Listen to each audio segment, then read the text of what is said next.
Hello বন্ধুরা, আজকে এই ভিডিওর মাধ্যমে আমি ক্লাস 7-এর চ্যাপ্টার 3 যেটা সমাজবিজ্ঞানের আছে সেটা সম্বন্ধে আলোচনা করব।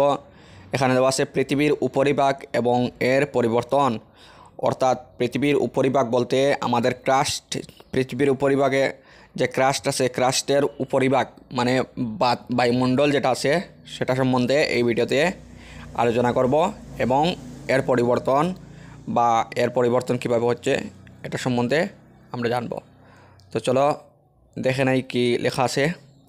এখানে প্রথম প্যারাগ্রাফে দেওয়া আছে আমাদের পৃথিবীর উপরিভাগে বায়ু যে বিশাল আবরণ বেষ্টিত করে আছে তাকে আমরা বায়ুমণ্ডল বলি। হ্যাঁ, আমাদের পৃথিবীর উপরিভাগে, পৃথিবীর উপরে বায়ুর একটা বাতাসের একটা লেয়ার, বাতাস বললে ভুল হবে, বাতাস হচ্ছে যে বায়ু একদিক থেকে অন্যদিকে চলাচল করে, কিন্তু বাতাস হচ্ছে একদিক থেকে আরেক দিক পর্যন্ত চলাচল করে, কিন্তু বায়ু যেটা আছে সেটি স্থির অবস্থায়। হ্যাঁ, আমাদের পৃথিবীর উপরিভাগের বায়ুর যে বিশাল আবরণ বেষ্টিত করে আছে তাকে আমরা কি বলি? বায়ুমণ্ডল বলি। আচ্ছা, পৃথিবীতে বসবাসকারী সব ধরনের জীবজন্তুই বেঁচে থাকার জন্যই বায়ুমণ্ডলের উপর নির্ভরশীল। আর আমরা যে বেঁচে আছি, পৃথিবীর সকল জীব যাদের প্রাণ আছে সেগুলো বাঁচার জন্য কি প্রয়োজন?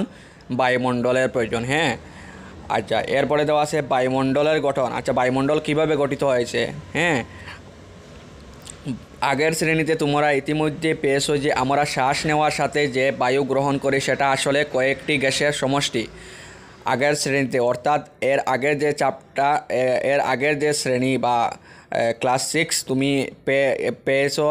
হ্যাঁ, যে আমরা যে শ্বাস নেই সেই শ্বাসটা শুধুমাত্র একটি গ্যাস এরকম না, কিন্তু আমরা কয়েকটি গ্যাসের সমষ্টি মানে মিলিয়া একটা গ্যাস আমরা নেই। হ্যাঁ, আচ্ছা, বায়ু গঠনের প্রধান গ্যাস দুটি হলো নাইট্রোজেন এবং অক্সিজেন। আর এই যে বায়ু আছে সেটির প্রধান দুটি গ্যাস মানে সবচেয়ে বেশি যে গ্যাসগুলো পাওয়া যায় সেটি হচ্ছে নাইট্রোজেন এবং oxygen. Carbon die oxide, helium, argon, ozone এবং হাইড্রোজেন গ্যাসও বায়ুতে খুব কম পরিমাণে পাওয়া যায়। আর কিছু কিছু কি গ্যাসগুলো পাওয়া যায়? Carbon die oxide, helium, argon, হ্যাঁ, ওজোন এবং হাইড্রোজেন, এই গ্যাসগুলোও বায়ুতে খুব কম পরিমাণে পাওয়া যায়, অর্থাৎ কিছু কম পরিমাণে পাওয়া যায়। এখানে দেখো একটা চার্ট দেওয়া আছে, এই চার্টে তোমরা এইটাতে তোমরা দেখে নিতে পারবে। এইগুলোটাতে দেওয়া আছে নাইট্রোজেন 78%, অক্সিজেন 21%, হ্যাঁ, এরপরে আর্গন 0.93%, অন্যান্য যে 0.04%, কার্বন ডাইঅক্সাইড 0.03%। হ্যাঁ, এগুলো তোমরা মনে রাখবে।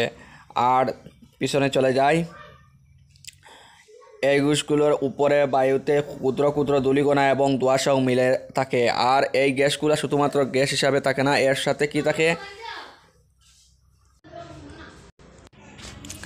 আচ্ছা, এরপরে দেখে নেই আমরা যে পাশে ছবি 3.1 দেখো, এতে যেসব গ্যাসের দ্বারা বায়ু গঠিত সেই গ্যাসগুলির পরিমাণ শতাংশ হিসাবে দেখানো হয়েছে, সেটা আমরা দেখে নিয়েছি। হ্যাঁ, সব জীবই শ্বসন কার্যের জন্য অক্সিজেন গ্রহণ করে। আর কি করে? আমাদের জীবজন্তু যারা আছে সেটা শ্বসন অর্থাৎ শ্বাস নেওয়ার সময় কোন গ্যাস গ্রহণ করে? অক্সিজেন গ্যাস গ্রহণ করে এবং কার্বন ডাইঅক্সাইড গ্যাস ত্যাগ করে। আর কোন গ্যাস ত্যাগ করে? সেটি হচ্ছে কার্বন ডাইঅক্সাইড। সবুজ উদ্ভিদ খাদ্যবস্তু প্রস্তুত করার সময় কার্বন ডাইঅক্সাইড গ্যাস ব্যবহার করে। আর সবুজ উদ্ভিদ অর্থাৎ উদ্ভিদ যেগুলো আছে সেগুলা কি করে? কার্বন ডাইঅক্সাইড গ্যাস ব্যবহার করে, তারা নেয়। কোন সময়? তারা খাদ্য বানানোর সময়। খাদ্যবস্তু প্রস্তুতের এই প্রক্রিয়াকে অক্সিজেন গ্যাস নির্গত হয়ে বায়ুর সাথে মিশে যায়। আর যখন খাদ্যবস্তু প্রস্তুতের সময় এই প্রক্রিয়াটি অক্সিজেন গ্যাস নিশ্চিত হয়, মানে যখন একটি গাছ ও কার্বন ডাইঅক্সাইড, হ্যাঁ, খানি বানানোর জন্য সে নিল তার পাতার মাধ্যমে, এরপরে যে তার কার্বোহাইড্রেট আর অক্সিজেন তৈরি হলো, সেই অক্সিজেনটি তার অনুপযোগী, তার লাগে না, সেটি সে কী করবে? বায়ুতে ছেড়ে দিবে। এর জন্য আমার গাছের প্রয়োজন। হ্যাঁ, এরপর আমরা নিচেরটা দেখে নিচ্ছি বায়ুমণ্ডলের স্তরগুলো। তোমরা জানো যে পৃথিবীর উপরিভাগে থেকে ক্রমে উপরের দিকে থাকা সম্পূর্ণ বায়ুমণ্ডলকে প্রধান 4টি ভাগে ভাগ করা হয়েছে। আর আমাদের যে বায়ুমণ্ডল, হ্যাঁ, এইখানে আমি দেখে নিচ্ছি এই যে একটা পৃথিবী, হ্যাঁ, পৃথিবীর উপরে লেয়ার কয়টি লেয়ার হয়ে গেছে? বাতাসের লেয়ার আছে সেই বাতাসের লেয়ারগুলো হ্যাঁ আমরা আমাদের বৈজ্ঞানিকরা নাম দিয়ে দিয়েছে। হ্যাঁ এই আমরা যে যে লেয়ারে আছি, বাতাসের লেয়ারে আছি, সেটার নাম কি, এর উপরে যে প্লেন উড়ে সেটার নাম কি, এর উপরে যেটাতে হ্যাঁ বৃষ্টি থাকে এটার নাম কি, এরকম কয়েকটি লেয়ার আছে, সেগুলো আমরা জানবো। হ্যাঁ এগুলো 4টি ভাগ আছে: ট্রপোস্ফিয়ার, স্ট্র্যাটোস্ফিয়ার, মেসোস্ফিয়ার এবং থার্মোস্ফিয়ার। থার্মোস্ফিয়ার নিচে অংশকে আয়নোস্ফিয়ার এবং উপরে অংশকে এক্সোস্ফিয়ার বলা হয়। হ্যাঁ এখন আমরা দেখে নেব ট্রপোস্ফিয়ার সম্বন্ধে। এই স্তরটি বায়ুমণ্ডলের সবচেয়ে গুরুত্বপূর্ণ স্তর।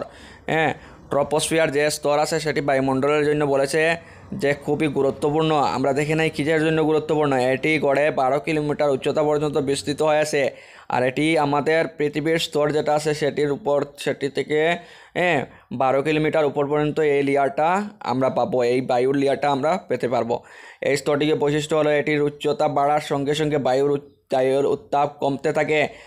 আর আমরার এই স্তরটির একটি গুণ হচ্ছে যে আমরা যদি যত উপরে যাব সেখানে আমরা বায়ুর উত্তাপ মানে বাতাসের যে গরম সেটি আমরা কম দেখতে পারবো। প্রতি কিলোমিটার উচ্চতায় প্রায় 6.5 ডিগ্রি সেলসিয়াস বায়ুর উষ্ণতা হ্রাস পায়। আর যদি প্রতি কিলোমিটার হিসাবে ধরি, আমরা এই মাটি থেকে যদি 1 কিলোমিটার উপরে উঠি তাহলে 6.5 ডিগ্রি সেলসিয়াস বায়ুর উষ্ণতা হ্রাস পাবে, মানে কমে যাবে, বায়ুর গরম কমে যাবে। এটিকে ল্যাপস হার বলা হয়। আর এই যে কমে যাওয়ার এই যে উষ্ণতা হ্রাস পাওয়ার এটাকে কি বলা হয়? ল্যাপস হার বা ল্যাপস রেট। বৃষ্টিপাত, ঝড়, কুয়াশা ইত্যাদি প্রায় সকল ধরনের আবহাওয়া সম্পর্কে ঘটনা এই স্তরে ঘটে। আর এই স্তরে কি হয়? বৃষ্টিপাত, ঝড়, কুয়াশা এগুলো থেকে ঘটনাটা ঘটে। আমরা তো অবশ্যই জানার কথা যে আমাদের যে পৃথিবী নিচে কেন এই আমাদের মেঘগুলো তৈরি হয় না, এগুলো উপরে গিয়ে তৈরি হয়। কারণ হচ্ছে নিচে যে ঠান্ডা সেটি আমাদের বায়ু গরম, এজন্য এটি হতে পারে না। কিন্তু উপরে যখন এই ধূলিকণা বা এই বাষ্পীভবনগুলো উপরে উঠে যায় তখন এগুলো জমাট বাঁধার কারণ হলো সেখানে ঠান্ডা আবহাওয়া। এরপরে হচ্ছে ট্রপোস্ফিয়ার। আচ্ছা, ট্রপোস্ফিয়ার দেখে নেব আমরা। ট্রপোস্ফিয়ার ঠিক উপরের স্তরটি হচ্ছে ট্রটোস্ফিয়ার। ট্রপোস্ফিয়ারের যে উপরের স্তরটা হচ্ছে সেটি হচ্ছে ট্রটোস্ফিয়ার। আগে আমরা দেখে নিয়েছি ট্রপোস্ফিয়ার, আর এর উপরে কি আছে? ট্রটোস্ফিয়ার। এই দেখো এখানে দেওয়া আছে ট্রপোস্ফিয়ার। ট্রপোস্ফিয়ার যেটাতে আছে সেটাতে কি হয়, বা সেটাতে আমরা মেঘ তৈরি হচ্ছে, এরপরে উড়োজাহাজ উঠছে, এগুলো। এর উপরে যে লেয়ারটা আছে সেটা কি? ট্রটোস্ফিয়ার। ভূপৃষ্ঠ থেকে প্রায় 50 থেকে 55 কিলোমিটার এই লেয়ারটা আছে। আবহাওয়া সংক্রান্ত কোনো ঘটনা এই স্তর হয় না বলে এই স্তরটি উড়োজাহাজ চলাচলের জন্য সুবিধাজনক। আর এই যে লেয়ার আছে ট্রপোস্ফিয়ার, এখানে আবহাওয়া সংক্রান্ত কোনো ঘটনা এখানে যে বৃষ্টি বা মেঘ এগুলো কোনো কিছু নাই, এর জন্য এখানে উড়োজাহাজ উড়ানো খুবই সহজ, সুবিধাজনক বলেছে। আচ্ছা, ট্রটোস্ফিয়ার ওজোন গ্যাসের একটি আবরণ আছে। আর ট্রটোস্ফিয়ারে কি আছে? একটা ওজোন লেয়ার বলে একটা আবরণ তৈরি হয়েছে, একটি পর্দার মতো হয়ে গেছে, এটি ওজোন লেয়ার। আর এই ওজোন লেয়ার কি করে? আমাদের সূর্য থেকে বিক্ষিপ্ত ক্ষতিকারক অতিবেগুনি রশ্মি শোষণ করে এবং পৃথিবী পৃষ্ঠে প্রতিফলিত হতে বাধা দেয়। আর এই যে ওজোন লেয়ার সেটি সূর্য যদি থাকে, সূর্য থেকে লাইটটা যদি আসে তাহলে এটাকে ব্যাক করে দেয়, এটাকে ব্যাক করে দেয়। আর এটা ব্যাক করার কারণে আমরা কি করি? আমরা অনেক রোগ থেকে আমরা রেহাই পাই। আচ্ছা, ট্রপোপোজ থেকে উপরের দিকে গেলে ট্রটোস্ফিয়ারের বায়ুর উষ্ণতা ক্রমে বৃদ্ধি পায়। আর যদি আমরা ট্রপোপোজ আর উপরের দিকে ট্রপোস্ফিয়ার যদি যাই তাহলে বায়ুর উষ্ণতা ক্রমে বৃদ্ধি পায়, মানে বায়ুর উষ্ণতা কিছু বৃদ্ধি হবে। এরপরে কি আছে? মেসোস্ফিয়ার। ট্রপোস্ফিয়ারের ঠিক উপরের স্তরটি হচ্ছে মেসোস্ফিয়ার। ট্রপোস্ফিয়ারের উপরের যে স্তর আছে সেটির নাম হচ্ছে মেসোস্ফিয়ার। এটি ভূপৃষ্ঠ থেকে প্রায় 80 থেকে 85 কিলোমিটার উচ্চতায় পর্যন্ত বিস্তৃত। এই স্তরটি প্রধান বৈশিষ্ট্য হলো এই যে এটিতে উচ্চতা বৃদ্ধির সঙ্গে সঙ্গে বায়ুর উষ্ণতা হ্রাস পায়। আর এই লেয়ারে যদি আমাদের বায়ু যদি থাকে তাহলে এটি কী হবে? বায়ুর উষ্ণতা মানে গরম যেটা আছে সেটি উপরের দিকে আমরা গেলে হ্রাস পাবো। হ্যাঁ, তোমরা কি রাতের আকাশে কখনো উল্কা দেখাছো? মহাকাশ থেকে নেমে আসা উল্কা এই স্তরে প্রবেশ করলেই জ্বলে ওঠে। আর আমরা যখন উল্কা দেখি, হ্যাঁ, এই উল্কাটা কোথায় জ্বলে? এই মেসোস্ফিয়ার যে অংশ আছে, যে লেয়ার আছে সেটিতে এসে জ্বলে ওঠে। হ্যাঁ, এরপরে হচ্ছে থার্মোস্ফিয়ার, বায়ুমণ্ডলের এই স্তরে উচ্চতা বৃদ্ধির সঙ্গে সঙ্গে উষ্ণতা বৃদ্ধি হয়। থার্মোস্ফিয়ারে কি হয়? যখন উচ্চতা বৃদ্ধি হবে তখন কি হবে? সঙ্গে সঙ্গে উষ্ণতা বৃদ্ধি হয়, মানে গরম বেড়ে যায়। এই স্তরটি নিচের অংশটি আয়নোস্ফিয়ার বলা হয়, আর এই স্তরের নিচের অংশ সেটা আছে সেটাকে আমরা আয়নোস্ফিয়ার বলি। মেসোস্ফিয়ার উপরের থেকে প্রায় 400 কিলোমিটার উচ্চতা পর্যন্ত থার্মোস্ফিয়ার বিস্তৃত। আর মেসোস্ফিয়ার যে লেয়ারটা আছে সেই লেয়ার থেকে 400 কিলোমিটার উচ্চতা পর্যন্ত এই থার্মোস্ফিয়ার যে লেয়ার আছে সেটি আছে। এটির বায়ুকণাগুলো বৈদ্যুতিক আধানযুক্ত, যেগুলোকে আয়ন কণাও বলে। এটি রেডিও তরঙ্গ বহন করে। আর এই লেয়ার যেটা আছে সেটা কি?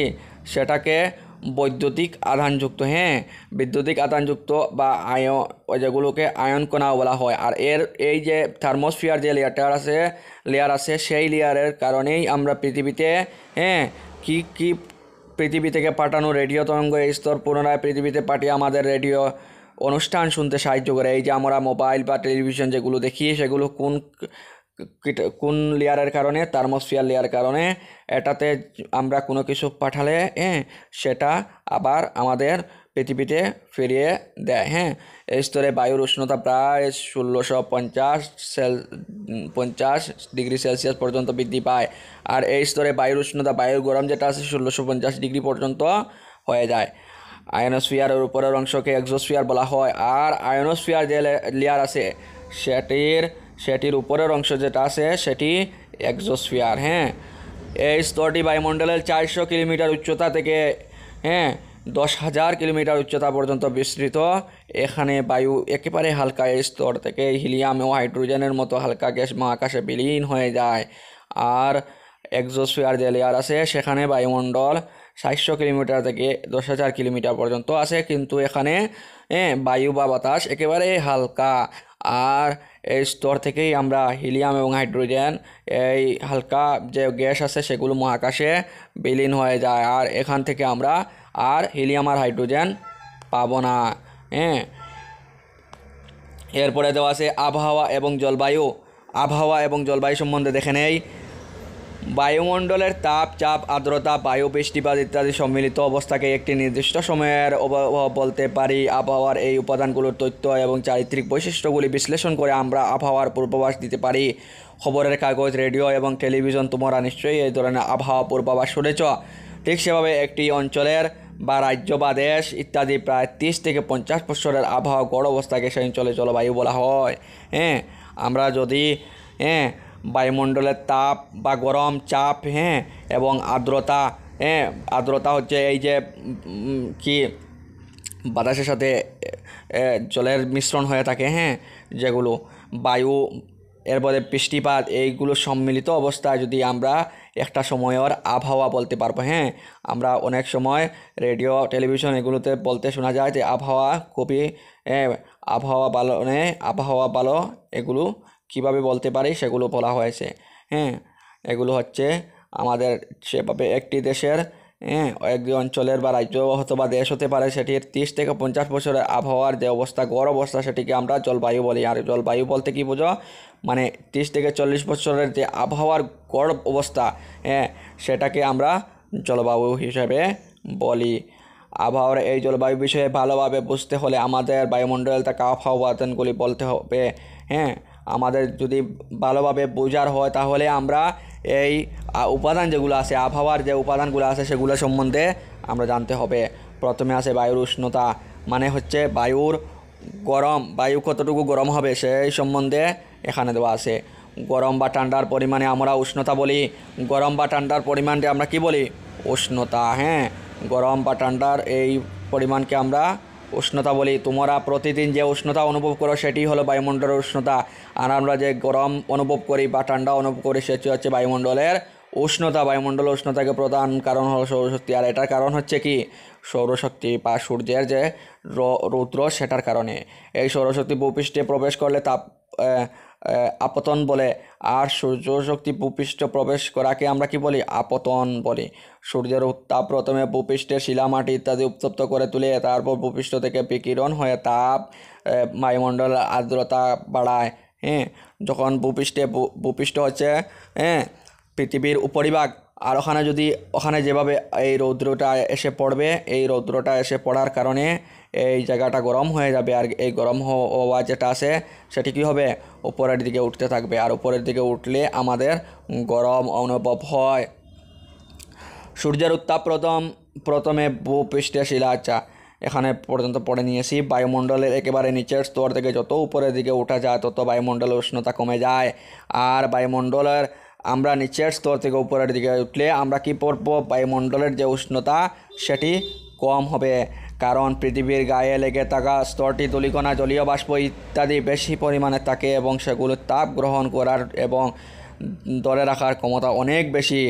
আর আমরা দেখি যে পৃথিবীর এই যে নিচের লেয়ার যেটা আছে সেটাতে গরম বেশি, কারণ হচ্ছে যে ওই সূর্যরশ্মি যখন পৃথিবীর ভূত্বকে পড়ে তখন এটা রিফ্লেক্ট করে উপরের দিকে ওঠে, আর ধূলিকণা, জলীয় বাষ্প ইত্যাদি যেগুলো আছে সেগুলো এই গরমটাকে ধরিয়ে রাখে। এর জন্য আমরা অনেক গরম অনুভব করি। কিন্তু যত বেশি উপরে উঠব আমরা তত বেশি এই গরমটা কম অনুভব করব, কারণ হচ্ছে উপরের দিকে উঠলে আমরা কি পাই? এই কণাগুলো কম, আর এই কণাগুলো কম থাকার কারণে কি হয়? আমাদের তাপ গ্রহণ হয় না, আর তাপ না গ্রহণ হলে আমাদের ঠান্ডা লাগে।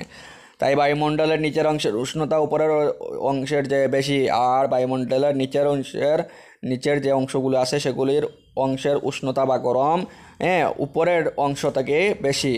বিষুব অঞ্চলে সূর্যরশ্মি সারা বছর সরাসরিভাবে পড়ে, সেজন্য এই অঞ্চলে বায়ুমণ্ডলের উষ্ণতা সর্বদাই বেশি। আর বিষুব অঞ্চল বা এই যে আমাদের পৃথিবীর যে কর্কট ক্রান্তি আর মকর ক্রান্তি রেখার যেটা আছে এই মধ্যখানে কী হয়? সূর্যরশ্মি যেগুলো আছে সেগুলো পুরোপুরি লম্বভাবে পড়ে। আর এর জন্যই আমাদের এখানে গরম আমরা বেশি অনুভব করি। অন্যদিকে বিষুব রেখার থেকে 2 মেরুর দিকে সূর্যরশ্মি হেলানোভাবে পড়ে, তাই সেই অঞ্চলগুলি বায়ুমণ্ডল শীতল। আর এই আমাদের এখানে পুরোপুরি কি পড়ে? খাড়াভাবে পড়ে, কিন্তু ওই দিকে খাড়াভাবে পড়ে না। এর জন্য তো আমাদের এই যে অন্য দুইটি বিষুব রেখার অন্য দুইটি যে মেরু আছে সেগুলিতে বায়ুমণ্ডল শীতল বা ঠান্ডা। ঋতুপথে পৃথিবীর উপরিভাগে উষ্ণতার তারতম্য ঘটে যখনই যে স্থানে সূর্যের সম্মুখীন হয় তখন সেই স্থানে গ্রীষ্মকাল, আর যখন সেই স্থানে সূর্যের সম্মুখ থেকে সরে যায় তখন সেই স্থানে শীতকাল হয়। যখন সূর্য একটি স্থানে সূর্যরশ্মি বেশি দেয় তাহলে এখানে আমরা কি বলবো? এখানে গ্রীষ্মকাল। আর যখন এখান থেকে সরে যায় সূর্য তাহলে এখানে ঠান্ডা বা শীতকাল চলে আসে। আচ্ছা, এই পর্যন্ত এই ভিডিওটা থাকুক, তারপরে আরেক ভিডিওতে এই চ্যাপ্টারের শেষ অংশটি দেখিয়ে দেব।